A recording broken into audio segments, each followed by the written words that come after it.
기상청 사람들 7화 재밌더라입니다. 7화의 시작은 진하경이 이시우에게 같이 살자고 이야기하면서 시작하고 있습니다.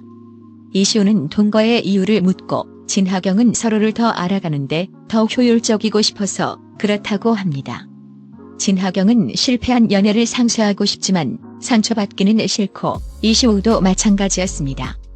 그러면서도 당장 갈 곳도 없던 이시우는 집을 찾아다니며 동분서주합니다. 이시우의 어린 시절은 불우했습니다. 도박에 빠진 아버지는 모텔에 들어가 도박을 하고 어린 이시우는 아이스크림 하나 들려서 밤까지 벤치에서 기다려야 했습니다. 갈 곳 없어 고민하며 핸드폰을 만지작거리다가 진하경에게 전화하기를 망설입니다. 진하경도 이시우의 연락을 기다리지만 먼저 전화하지는 않습니다. 결국 이시우는 모기에 뜯기며 자동차에서 잤습니다. 그리고 기상청 건물에 들어가서 씻는데 샴푸를 빌리다 보니 엄동한 선임입니다. 따라가 보니 당직실에 자리를 펴고 거기서 살고 있습니다. 이시우는 너무나 반가웠습니다. 하지만 기상청의 다른 직원들은 불만이 가득했습니다. 한편 한기준과 최유진의 사이는 냉랭하고 불안합니다.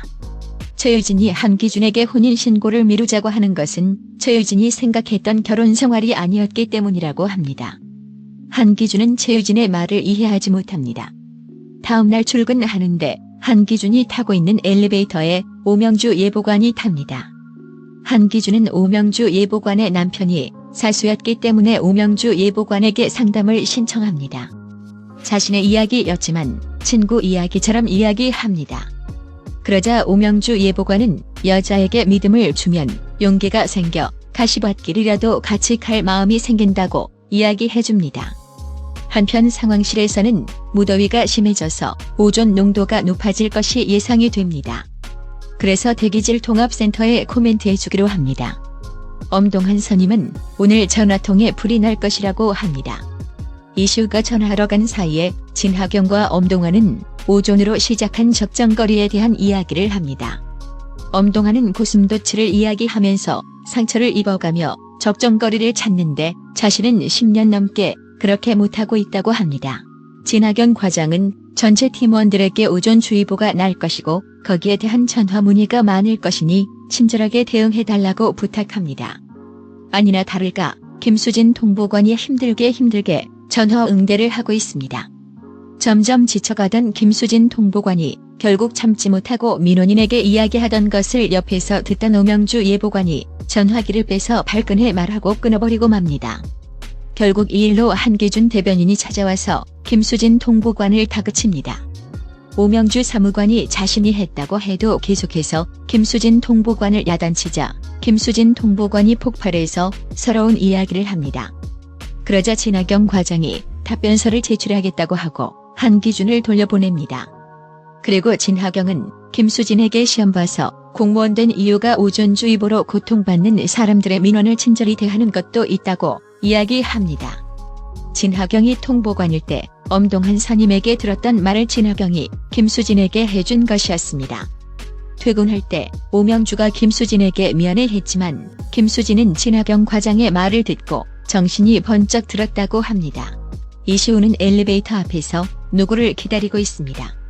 진하경과 함께 저녁을 하려고 했던 것이었습니다. 저녁을 먹으며 부동산에서 온 문자를 가지고 이야기하다가 진하경은 갑자기 아버지가 돌아가시고 자신의 어린 시절 노숙했던 이야기와 집 없어 힘들었던 심정을 공감하고 있음을 이야기합니다. 이시우는 진하경과 헤어지고 당직실에 치킨과 맥주를 들고 와서 엄동한과 같이 하면서 진하경에게 자신의 가장 숨기고 싶은 부분을 들켰는데 오히려 그게 마음이 편해서 좋았었다고 이야기합니다. 좀 더 가까워져도 아프지 않을 것 같다고 말합니다. 그렇게 엄동한과 이시우는 당직실을 차지하고 잡니다. 다음날 진하경에게 다른 과장이 뭐라 합니다. 직원 관리하는 것도 과장일이라고 하며 엄동한과 이시우 때문에 직원들이 싫어한다고 이야기합니다. 진하경은 이시우와 엄동한과 아침 식사를 하면서 이시우가 연수원에서 쫓겨난 이야기, 차에서 잔 이야기에 황당해합니다. 결국 이시우와 엄동한의 거처 문제는 팀원들 안에서도 고민이 됩니다. 결국 이시우와 엄동한은 차에서 자려고 하는데 그 앞에 진하경이 나타나서 자신의 아파트로 데리고 들어갑니다. 관리비를 나눠내는 조건으로 있기로 합니다. 한편 한기준은 최유진에게 믿음을 주기 위해서 대출받는 프로그램을 알아보고 최유진의 편집장이 부탁한 특집 기사도 하기로 합니다. 하지만 한기준의 기사는 대부분은 진하경이 봐줘서 된 것이었기에 진하경에게 또 부탁하지만 진하경은 절대 안 도와준다고 이야기합니다. 한기준은 글 쓸 생각에 고민하다가 최유진의 동료 기자들의 말을 듣고 놀랍니다. 최유진이 이씨와 동거했다는 사실을 들은 것입니다.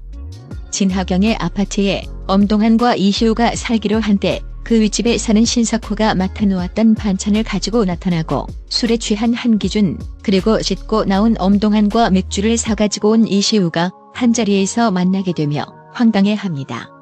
진하경이 한기준의 멱살을 잡고 나가며 7화를 마칩니다. 사람과 사람과의 관계는 적정거리가 있다는 말에 동의가 됩니다.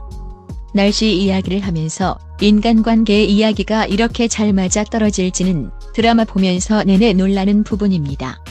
세상 힘든 것이 인간관계인데 어떻게 하면 좋을까요? 계속해서 고민하고 지혜를 찾아야 하겠습니다. 재밌더라 했습니다.